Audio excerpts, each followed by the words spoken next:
Hey guys, it's me, Sam, here today with another video, and today we're gonna kind of give a speed review of all the products that I use in the month of February. So if you're interested in seeing that, continue watching. If you are new to my channel, hi, my name is Sam. I'm a makeup enthusiast. Makeup is my therapy, and if you feel the same way, be sure to hit the subscribe button so you can come back and see more content with me. Now let's dive in. So the first thing, I'm just not grabbing these things in any particular order. I know some people do like ranking systems. I don't have time for that. So we're just gonna grab things and tell you how I feel as we go. So I am slowly working on a video on this. This is the Beauty Bay Love Notes palette, and this is what she looks like. I can tell you right now that the quality is the same Beauty Bay quality that you've gotten in all the other palettes. It has restocked, so if you're interested, I highly recommend picking it up if you like this color story. I honestly wasn't sure how I was gonna feel because there are so many pastel shades in here, and a lot of people seem to not really like this palette, and playing with it, I don't see why. The formula is exactly the same as the other palette. I think it's more of a color story situation, so if this is not your vibe, then don't pick it up. But I definitely like it. It's definitely different from the other palettes, and I feel like if you took this palette and mixed it with another palette, one of the other Beauty Bay palettes, like, it just gives you a little bit more diversity in the palettes, because there are other palettes, like the Opulence one goes extremely deep, and so maybe you might like this to kind of have a fuller range. I don't know. So far I'm really enjoying this, and pretty soon I will be giving you that 3 looks 1 palette situation. All right, let's talk about ColourPop. I did a video with this, but I don't think it's gone up yet. This is the ColourPop Glow Getter palette, and this is part of the All A Buzz collection. I do have the Wannabe palette, and I forget the Soulfly palette. I just haven't played with them yet. I did a look with this. It came out really cute. I think the palette is pretty decent. I mean, it's a safe color story just like most of ColourPop's palettes, but I really like the larger 9-pan palettes like this, and I do like the cardboard packaging, and I think it's super cute for the springtime. If you just like neutrals, this might be something that you're interested in. It's a pretty good palette. The ColourPop Soul Body Highlighter, this is in the one Starlight. I did get the other 2 from the Wannabe collection, and I don't know why I keep doing this to myself. I purchased one of these for Christmas, the Rudolph one, mostly because I love the claymation Christmas movies, because I'm old like that, but I'm not in love with this. I was drawn to them because they're the Super Shock formula, but they have a ton of glitter that kind of gives it more of a textured look. And if you try to pick it up, you can kind of see on my hand how the chunks of glitter are. It's pretty, but it's kind of, I don't know, it's not my vibe. It's very chunky. If you try to apply it with a brush, it flakes everywhere. They do recommend that you apply this with a sponge for high dimension, and I can see that because the dampness of the sponge is going to help it adhere to the skin, but it's just not my vibe whatsoever. I much prefer the normal Super Shock highlighter formula over these. I thought the first one was just kind of some kind of fluke, but having the second one really just kind of tells me this is not for me. Now they came out with a Super Shock duo for each one of those palettes. I didn't get them for every single one of the palettes, but I did get the Glow Getter ones, and this is Up Late and the other one is Ember. These are absolutely beautiful. I really love the Super Shock formula from ColourPop, and these 2 particular shades are really good. Now every once in a while they do have duds in their Super Shock formulas, but these are not them. So I highly recommend, if you were considering getting these are good. So now we have here the KVD Good Apple Concealer. I got mine in the shade Tan 161. I was It's definitely too dark for me, and I was considering picking up a lighter shade. Now I did try it anyway, just to see like around the house where no one was gonna see me, but just kind of to see if it actually is cakeless, if it is lightweight, you know, how does it apply. And I will tell you, you know, after testing it, it is very lightweight. I do really enjoy the applicator in here. I like that there's some resistance when you're pulling it because there's not too much product that's going to be left on the spoolie, and I really like that applicator. I will say that if you do try to layer it, there is a point where it does get cakey, so for it to say that it's cake free, I can't really agree to that. It also claims to be crease free, which I have this like one, you can see up close, this like one deep crease in my under eye in both eyes. It obviously, every concealer creases on me in that area. This one is a little bit more obvious than like say what I'm wearing today. Right now I'm wearing the old school Maybelline Super Stay concealer, where this one kind of, I mean, I would say this one performs better than the KVD one, surprisingly, but it's not a bad concealer. That always happens. I just felt like it was a little bit more evident because you could see that the concealer was collecting in the crease, as opposed to this where you can see the crease but you're not seeing the concealer built up in there, if that makes any sense. So I mean, it's a decent concealer. Do I think it goes with every single claim? No. Do I think it's revolutionary? No. I do really like the packaging and the applicator. It's a decent concealer. Filter Effect concealer. I am obsessed with the Filter Effect foundation and the brush to that foundation. That brush is amazing. So if you were interested in a good foundation brush, I highly recommend picking that up. I actually like bought one for my mom as well.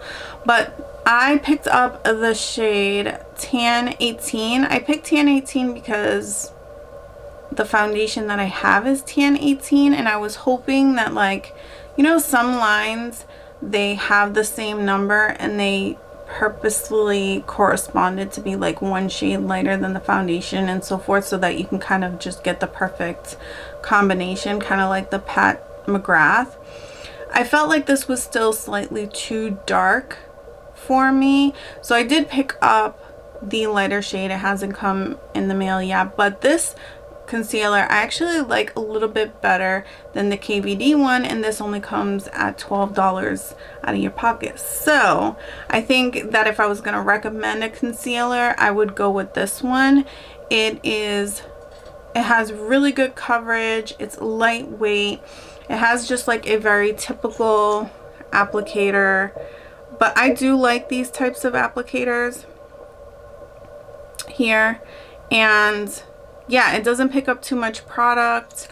And yeah, I like these kind of, I mean, although this packaging is super cute, when you have a drawer full of them and they're like all these different sizes and shapes, they're kind of hard to like stack. I feel like this is a pretty standard type bottle. It's kind of like easier to stack them in the drawer. So a big hit this month was the Anastasia Beverly Hills lipstick and lip liners. I picked up the lipstick in Rose Brown,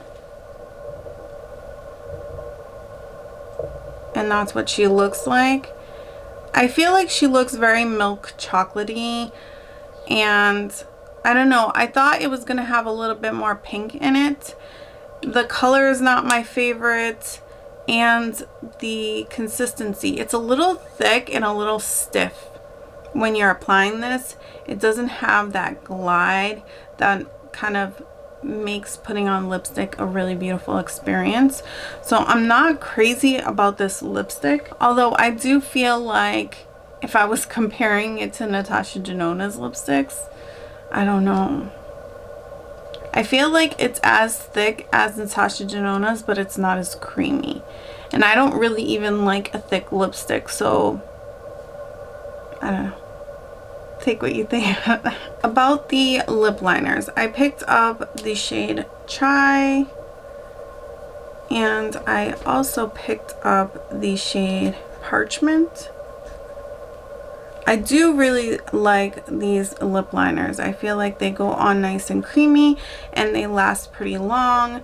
They're really beautiful shades, and I do prefer lip liners that come in a wooden pencil, although I don't wear lip liner all the time.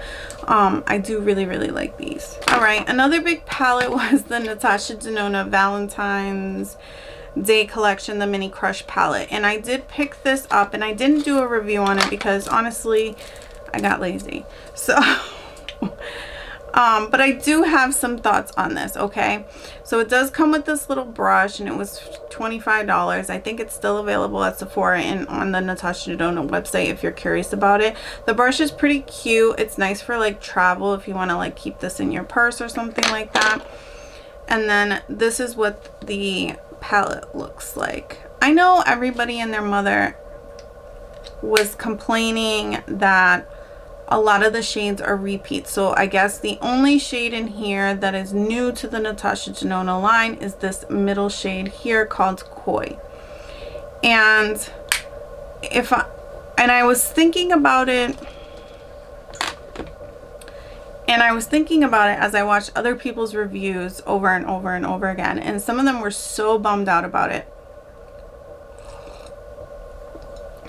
But if I think back to the Mini Metropolis, which I did not pick up because I do have the original Metropolis, I feel like that one makes sense to skip it because it's primarily nudes and you get that one pop of green. And it's like, okay, you can probably buy a single shadow that's green, that's similar, and use any nude palette to create the look that that palette is giving you. Although Natasha Denona's quality is just phenomenal, if you really are trying to save money, like, I get that. But with that being said, when I was thinking about this palette and everybody was pulling out all of their palettes, which I do have, I think like 3 of these shades already. I have the Cranberry palette, which has this. I have the Metropolis palette that has this. I have the Midi Love palette that has this shade. Okay, so these 2 shades are the only ones that are really new to my collection. I thought, what is the likelihood that you are going to pull all of those shades from all those different Natasha Denona palettes to create your own? Like, there are some girls that I follow on Instagram, like Julia March, who is phenomenal and depots all her Natasha Denona palettes and creates these gorgeous color stories. But how many of us really are pulling out all these distinct shades, especially because in those palettes, I will tell you, all those shades are different sizes, different size pans. So what is the likelihood that you're going to pull out all those palettes for all those shades to create this palette? The purpose of this is the convenience of it, having it all in one and having it on the go.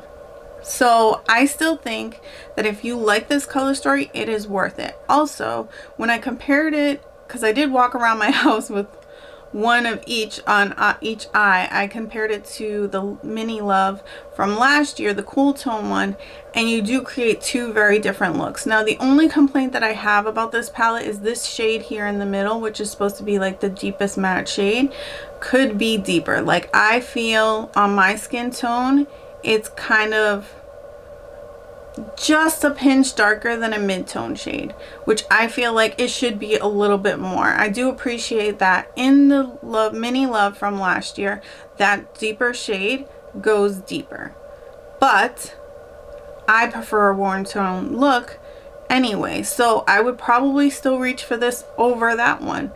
Or maybe I reach for this and then I go into the darker shade of the one from last year. So I still think it's convenient. I still think there's value in this. And I love that she's now including these little brushes, because she's actually like giving you more for the same, which we're not seeing from a lot of brands. A lot of brands are like the Pat McGraths that are coming out now. Like, she's giving you smaller pans for the same price. And Natasha Denona is giving you a brush in addition to the palette for the same price. So just think about that if you're really considering like price point and value into all of that. That might be something to consider. I was very lucky girl this month, and I was gifted some makeup from Merit Beauty, which is a clean vegan brand, and I was really excited. It came in this really gorgeous makeup bag, and yeah, we're gonna do a quick review. I did do a video on the products just because I was really excited, but we'll kind of just speed through it right now. These are the kind of like foundation sticks that they have.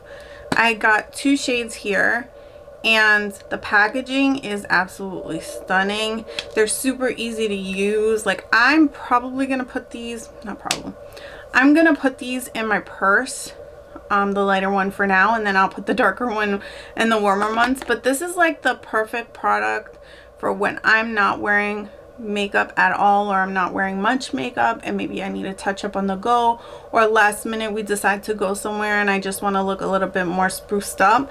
This is like the perfect product for me to like have in my bag. Also, like, it just looks super pretty. So yeah, the consistency was great. You get a decent amount of coverage if you want to build it up, but it also shears up really nicely. So yeah, I really like this. This was a really good new product for me to try. They sent me a few other products, so I'll just briefly go over them. This Merit this Merit Flush Blush, I got mine in the shade Mood. This was really surprising to me. So I used it a couple times, and the last time I used it, I literally had it on for like a 12-hour day. I honestly did not think that it was going to last as long as it did. Like, because it has such a thin, like, balm texture, and when I was blending it out, like, it's very easily can like blend to nothing. I mean, like, not make a mess. It could easily blend out to nothing. I thought, oh, this isn't gonna last all day, but it's a little something something, you know, let's just go out the door. And I was surprised. We were out all day. We went to like Dave and Buster's with the kids, and like we were gone for a really long time, hour drive home, you know, all that stuff, and it was still on my cheeks. It was still on my cheeks. This stuff is amazing. It is amazing. So I highly recommend you checking this out. If you're into clean vegan makeup, check out the Merit, the blush. Wow, I was really impressed by this. I mean, the other times I really enjoyed it. I thought it looked beautiful, but I only wore it for like 4 or 6 hours throughout the day, and then I just, you know, routinely wash my face because I'm not really going anywhere. But wow, that was really, really impressive. A product from Merit that actually is probably going to end up in my holy grails as well is this, I think they call it 1980 Brow Volumizing Pomade. This is such a good product. I love the brush on here. The packaging is super, super cute, but it's just super easy to use. It's kind of gives me M Cosmetics brow cream like vibes, but like a little bit drier, less messy, and even more fluffy. So like, how can you go wrong? This was like a really good product to try out. Like, I am obsessed with this. It's like $24. You can buy it on Sephora. They also gave me an affiliate link, so I can link that down below if you're interested. It'll help help support me and my channel. But if not, you know, you can pick this up at Sephora. You can pick it up on their website just by yourself. I really, really like this. In case you're curious, I got the shade Black Brown. And then they sent me 2 of their lipsticks. The other one is in my purse, so that's why it's not here right now. But this is the shade Tiger, and the other one I have is in Elle Avenue. I'll link the video if you wanted to see me like try all these products on, because I do put demos of everything in there. But these lipsticks are really, really cute. I love the packaging with the cognac and the emblem on, you know, the monogram there on the bottom. It's just like a really pretty product, but it's also very hydrating. It actually is supposed to be like a sheer lipstick, but I feel like you can kind of build it up to get a little bit more intensity if you want that. All right, so the last new product I wanted to talk about is the Maybelline Curl Bounce Mascara. I also can't remember when I tried this the first time anyway, but I've been using this quite a bit, and I really like this formula. The wand is super nice. It has that little bit of arch. It's a drier formula, so I do feel like it could potentially dry out super quick, but it's like perfect right out of the tube. It gives your lashes like a really decent curl. And yeah, I'm a big fan of Maybelline mascaras in general, so this is another winner from them. One more product before I forget. That was new to me. I picked this up at Target in kind of a whim. This is the NYX Ultimate eyeshadow primer. Yeah, it says shadow and liner primer. It comes in this, you know, very typical tube with a little applicator, which is a little bit more convenient than my favorite Milani eyeshadow primer. And I use this primer for my eyeshadow look today. I've been using it a lot lately, and to be honest, I think I found a new holy grail. Like, this eyeshadow primer is a lot smoother and easier to blend on, and I feel like it doesn't, I mean, the claims say it's gonna make your eyeshadow crazy pigmented. I don't think it's gonna make it like crazy pigmented, but it definitely ups the amp more than what it typically does with, like, say, the Milani eyeshadow primer, which is still a good primer. It's just this one ups it up a little bit. So, and I do appreciate that this has like the little applicator and everything like that. They come in several shades. This was a real win for me. If you were curious, I picked up the shade medium. All right, so we are done with all the new products that I tried this month, and as you can tell, it was very, very tame because I was trying to not go out of control like I have in the past few months. So I kind of been taking some time to like revisit some older products in my collection and kind of decide if things should be staying, if things should be going. Do I really like them, or do I just keep them because I'm a hoarder? We're gonna find out. So going into my collection, I went back to the NYX Born to Glow concealer. I picked mine in the shade beige. I'm pretty fair right now, so I don't think this is a terrible shade for me. This is actually very similar to some other concealers that I use on a regular right now. Like, I think if I compared it to, well, maybe not. It's more golden. You know, it's in that range. It's very creamy and emollient. It is very radiant, but I don't love it. I feel like it's too shiny. It's too shiny. And I feel like I almost prefer to just use a powder that might have some light reflect in it, as opposed to using a concealer that has it. I don't know what it is exactly, but I feel like that is it. I feel like when I put this on, it's just like way too dewy. Maybe if you have dry skin, like super dry skin, you would love this, but I am not a fan of this. I'm going to declutter it. Another product that was sitting in my drawer is this Catrice Ultimate Coverage Cream, which I just noticed is not even staying in the pot. Like, it just fell. When I was like opening it up, it just shook its way out. So yeah, this stuff is like very thick, maybe because it's dried out, and the color is just like very chalky. It's very chalky peach. So it's not for me. I'm gonna let this go. I think if you're of a fairer skin tone, this would work for you. I'm kind of like in the darker medium range right now, like tipping into tan. Once the warmer months come, then I'll like really be tan, and this will definitely not work for me, but it doesn't work for me now. So this has got to go. Another like older product that I revisited that I actually like and think I'm keeping is these NYX High Definition Blush. This is in the shade Amber.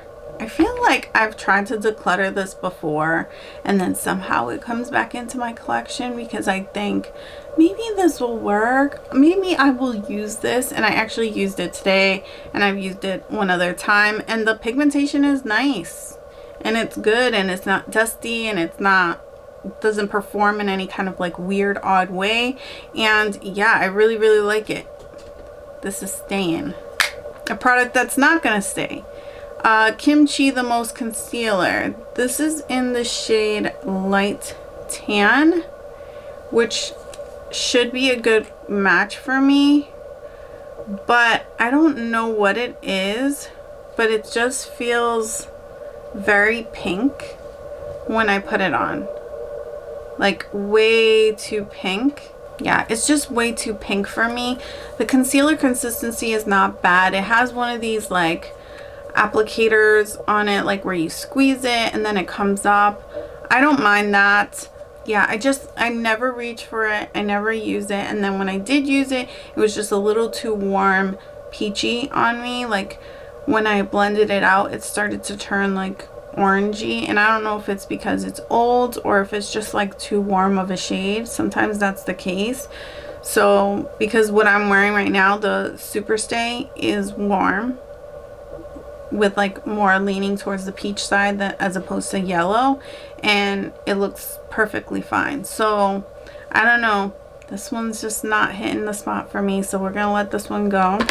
A product that used to be like my faves is this Maybelline Brow Volumizer. It has this crazy like paddle brush on it that I always hated, but you can see the fibers that it provides on there, and I do really like the product. The color that I was using, oh my goodness, is deep brown.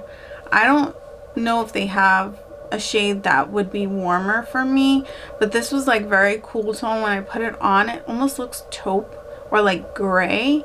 I just did not enjoy this. I found so many better products out there for me, so it is time to let this go. This one's pretty much out too. It was like sitting in my drawer forever, but I did have like another one that was unopened because of course it was my favorite, so I had backups, which I'm not going to hold on to. But yeah, I don't know about that. The next product is a product that used to be like one of my all-time favorites, and it is the Balm Bahama Mama bronzer, and this is what she looks like. The color is still good, but I feel like it's probably expiring. When I went to use this and I put my brush in, it just turned to dust. Like the kick up was insane, and I don't recall it ever having that problem before. So I think it's just probably leaning towards the expiration of its life, and I am not gonna continue to use this, so I'm just gonna let it go. And the last revisited product in my collection was something I picked up on sale around the holidays, is the Natasha Denona Bronze Cheek Face Glow Palette. I picked it up for like 27 bucks, which I thought was a good deal at Sephora, and I don't love this. I feel like these two cream shades for my complexion just look weird. Like this is like a pink. First off, this shade here, which is the Bounce Cream Glow, this one right here, it almost looks like the shade Cube in the ABH subculture palette that never worked for me either. It's just that white with a pink sheen, and it just looks chalky. And then the other one, the Bounce Cream Blush, it's like a copper color, but it has like silver reflex in it, which is not very flattering on warmer skin tones. So I don't really love that. This bronzy shade is a little too bronze for me right now. The Super Glow Nude is probably just right, but it's like not my favorite highlighting formula. So I think I'm gonna get rid of this. Yeah, it's gotta go. So that is it. That's all the products that I've been trying for the month of February. I hope you enjoyed this video, and if you did, please be sure to give it a thumbs up, and if you didn't, give it a thumbs down. Thank you so much for watching. I really appreciate your time, and until next time, thank you, love you, bye.